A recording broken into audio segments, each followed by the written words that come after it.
महायुतीत अजित पवारांच्या एक्झिटसाठी तगडी प्लॅनिंग सुरू असल्याची माहिती सूत्रांनी दिली आहे। जागा वाटपाचा मुद्दा समोर करून अजित पवारांना महायुतीतून बाहेर पडण्यासाठी दबाव टाकत असल्याची रणनीती सध्या आखली जात असल्याचं समजतंय। महायुतीत राहिल्यास कमीत कमी जागा घेऊन अजित पवारांना निवडणूक लढवावी लागेल। ही तडजोड स्वीकारायची नसेल तर वेगळं होऊन लढण्याशिवाय त्यांना पर्याय उरणार नाही असंही सूत्रांचं म्हणणं आहे।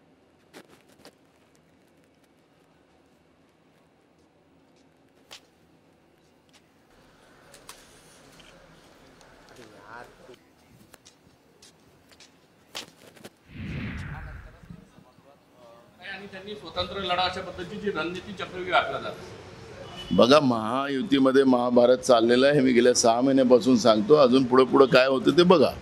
आज पहिला बळी जर अजित पवारचा जाणार असेल तर दुसरा बळी हा मिंदे गटाचा आहे। हे 100%। 2024च्या निवडणुकीनंतर परिवर्तन जे होत आहे त्याच्यामध्ये सत्ता जरी महाविकास आघाडीची येणार असली 100%, तरीही कोणत्याही परिस्थितीत राज्याचं नेतृत्व एकनाथ शिंदेकडे राहू नये यासाठी भारतीय जनता पक्षामध्ये आत्ताच हालचाली सुरू झालेल्या आहेत।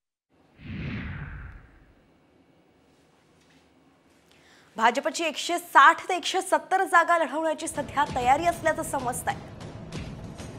एकनाथ शिंदेच्या शिवसेनेला 100 जागा हव्यात, तर एकनाथ शिंदे कमीत कमी 90 जागा तरी पदरी पाडतील अशी शक्यता वर्तवली जाते आणि अजित पवारांची कमीत कमी 60 जागांची मागणी असल्याची माहिती सूत्रांनी साम टिपल्यात दिली आहे।